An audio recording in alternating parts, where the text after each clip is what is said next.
Good morning sa lahat. Tayo at magbasa ng ating libro guys. Magandang balita, Biblia. Today is 23 December 2023. Nandito na tayo sa aklat ng Ikalawang Kronika, chapter 30. Ang paghahanda para sa Pasko. Saturday today. Guys, pag kayo pagising nyo, sinisipon kayo, kulang lang kayo sa damit niyan. Yung pagkagising nyo is, di ba galing tayo sa pagtulog, tapos pagkagising natin is parang pakiramdam nyo di kayo makahinga sa sipon. Ano yan?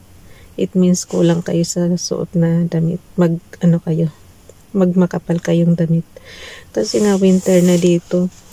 Lalo nung nagpunta tayo sa Disneyland, para talagang nagpe-freezer doon. Kaya yung mga baby, ingatan nyo. May nakikita ako mga namamasyal doon, mga baby. Dapat dagdagan nyo pa ng suot ng damit yun.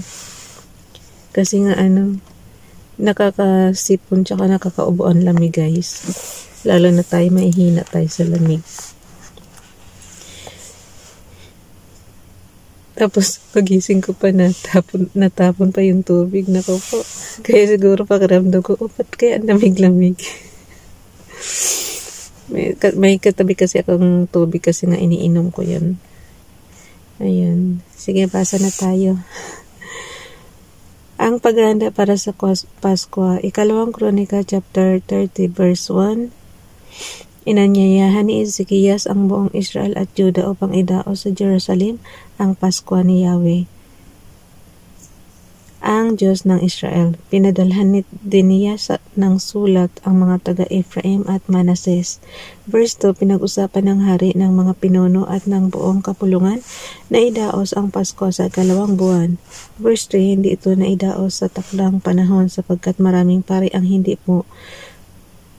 pa nakakapaglinis ng sarili ayon sa kautusan at kaunti lamang ang taong natipon noon sa Jerusalem. Verse 4, nagkaisa ang hari at ang buong kapulungan sa ganoong panukala. Verse 5, kaya't ibinalita nila sa buong Israel mula sa Berseba hanggang sa Dan na kailangang dumalo ang lahat sa Jerusalem upang idaos ang Pasko ni Yahweh, ang Diyos ng Israel. Ayon sa ulat, ito ang pagtitipong dinaluhan ng pinakamaraming tao. Verse 6, ganito ang nakasaad sa paanyaya na ipinadala ng hari at ng mga pinuno. Mga taga-Israel, magbalik loob kayo kay Yahweh, ang Diyos ni na Abraham, Isaac at Israel, upang kalingain niyang muli ang mga nakaligtas sa inyo na di nabihag ng mga hari ng Assyria. Verse 7, huwag ninyong tularan ang ugali ng inyong mga ninuno at mga kababayan na nagtaksil sa Panginoong Yahweh, kaya matindi ang parusa sa kanila ng Diyos tulad ng inyong nakikita ngayon. Verse 8, huwag maging matigas ang ulo ninyo. Huwag maging matigas ang ulo ninyo katulad nila. Sa halip, maging masunurin kayo. Pakisabayan ako ng basa guys. Pag ganito malabo na ang pagbabasa ko, medyo nabubuloltan tayo tapos nagkakamali ng konting litra. Okay, ulitin ko. Ikalawang Kronika, chapter 30, verse 8. Huwag maging matigas ang ulo ninyo katulad nila. Sa halip, maging masunurin kayo kay Yahweh, dumulog kayo sa kanyang templo na inilaan niya para sa kanyang sarili, magpakailanman paglingkuran ninyo ang Diyos ninyong si Yahweh upang mapawi ang galit niya sa inyo. Verse 9, kung manunumbalik kayo sa kanya ang inyong mga kababayan at kamag-anak na dinalang bihag sa ibang bansa at ay kahahabagan ng mga bumihag sa kanila at papabalikin sila sa lupaing ito. Mahabagin at mapagpala ang Diyos ninyong si Yahweh at tatanggapin niya kayo kung kayo'y manunumbalik sa kanya. Guys, paano yung mga katulad natin na hindi taga-Israel? Kasi ito para talaga to sa Israel eh. Kailangan ba nating pumunta rin doon sa lugar nila para dumulog sa templo? Yung mga yung mga bansa ba na hindi sa Israel, kasi ito talaga para lang to sa Israel eh.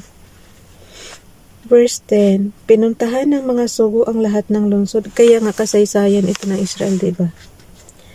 Verse 10, pinuntahan ng mga sugo ang lahat ng lungsod sa lupain ng Ephraim at Manases hanggang sa Zebulun, ngunit pinagtawanan lamang sila ng mga ito. Ulitin ko yung Ikalawang Kronika chapter 30 verse 10, pinuntahan ng mga sugo ang lahat ng lungsod sa lupain ng Ephraim at Manases hanggang sa Zebulun, ngunit pinagtawanan lamang sila ng mga ito. Verse 11, mayroon din namang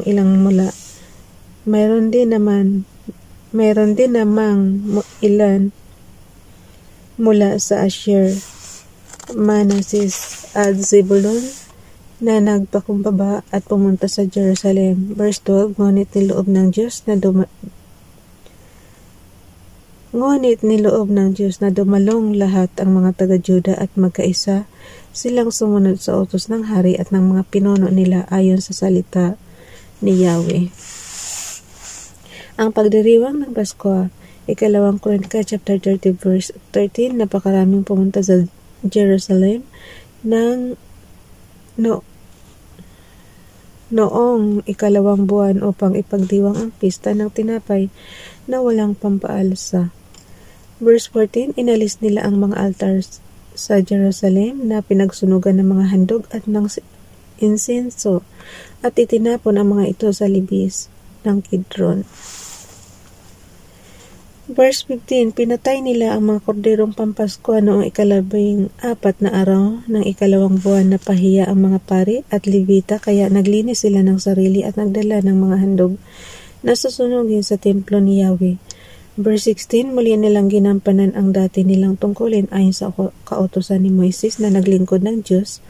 Iwinisik ng mga pari sa altar ang dugong ibinigay sa kanila ng mga Levita. Ini-imagine ko guys, itong pagwiwisik ng dugo, di ba yan, fresh pa yung dugo. Tayo ayaw natin matapunan ng dugo kasi parang mga pero ito talaga biniwisik.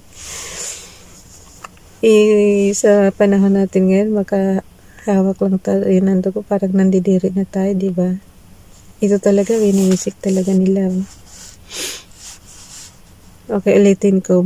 Verse 16, muli nilang ginampanan ang dati nilang tungkulin ayon sa kautusan ni Moises na lingkod ng Diyos.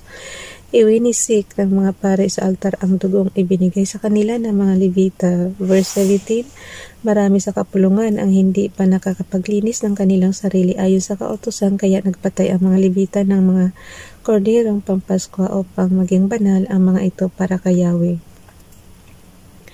Verse 18,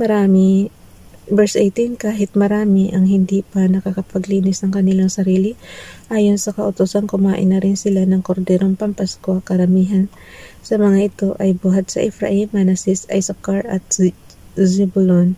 Gayon man nanalangin ng ganito si Ezekias para sa kanila. Verse 19, O Yahweh, Diyos ng aming mga ninuno, patawarin po ninyo ang lahat nang sumasamba sa inyo ng buong puso kahit hindi sila nakakapaglinis ng sarili ayon sa kautusan.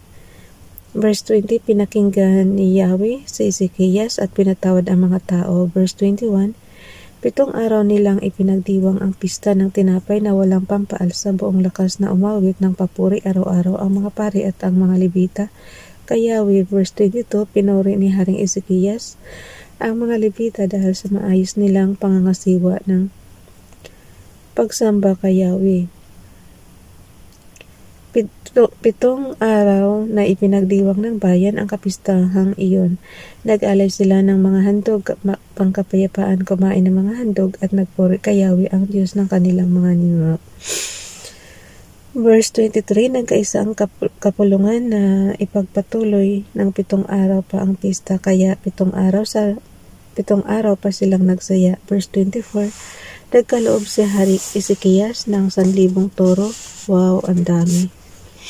At 7,000 tupa para sa pagtitipong iyon. Ang mga pinuno naman ay nagkaloob ng 1,000 toro at 1,000 tupa para sa mga tao. Dahil dito, maraming mga pare ang naglinis ng kanilang sarili ayon sa kautusan.